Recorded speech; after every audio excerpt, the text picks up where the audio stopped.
તો ગાંધીનગર જિલ્લાના સાદરા અને અલુવા ગામ વચ્ચે સાબરમતી નદી પર લાખોના ખર્ચે બનાવવામાં આવેલો આધુનિક બ્રિજ 2 મહિના પહેલા જ સંપૂર્ણપણે તૈયાર થઈ ગયો છે।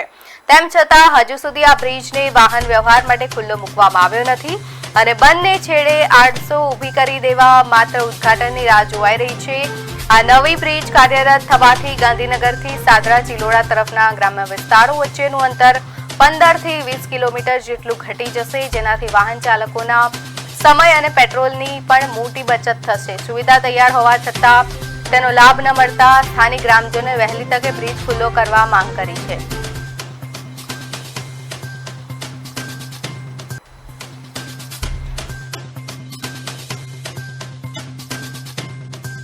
આલવા અને સાદરા વચ્ચેનો જે બ્રિજ છે તે અનેક સમય પહેલા બની ગયો છે, 2 થી 3 મહિના પહેલા, પરંતુ હજુ સુધી તેનું ઉદ્ઘાટન કરવામાં આવ્યું નથી।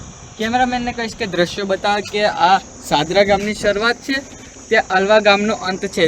આખો બ્રિજ છે જે 600 થી 700 મીટરમાં ફેલાયેલો છે, પરંતુ હજુ સુધી આ બ્રિજનું લોકાર્પણ કરવામાં નહીં આવ્યું। શું કારણ છે ખબર નથી પડતી, કારણ કે જે આ બ્રિજનું લોકાર્પણ થાય તો આ ગામવાસીઓ જે ગાંધીનગર છે, ચિલોડા છે, તેનો 15 થી 20 કિલોમીટર તેમને ઘટી જાય છે।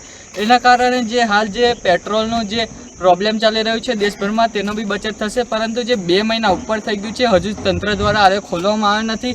કોનું આ લોકો સ્વાગત કરશે કે શું એમએલએને બોલાવશે, હોમ મિનિસ્ટરને બોલાવશે, ડેપ્યુટી સીએમને, તેમની રાહ જોવામાં આવી રહી છે કે આ બ્રિજનું લોકાર્પણ કર્યું નથી હજુ સુધી। એવું લાગી રહ્યું છે કે તેમને પેટ્રોલની જે સમસ્યા છે, તેમને પેટ્રોલની સમસ્યાને પ્રોબ્લેમ નથી, તેમને કોઈ વીઆઈપી દ્વારા આનું લોકાર્પણ થાય તેની રાહ જોવામાં આવી રહી છે, તેવું આપણે જોઈ શકીએ છીએ। કારણ કે આપણે ફૂલ બની ગયો છે આખો રોડ, હું તમને બતાવવાનો પ્રયાસ કરીશ કે આખો રોડ છે તે એકદમ પ્રોપર તરીકે બની ગયો છે। જે અહીંના પટ્ટાઓ આવે તે બી બનાવી દેવામાં આવે છે, જે પીળા અને કાળા કલરના પટ્ટા આવે એ બી આખામાં બનાવી દેવાના, અને રોડ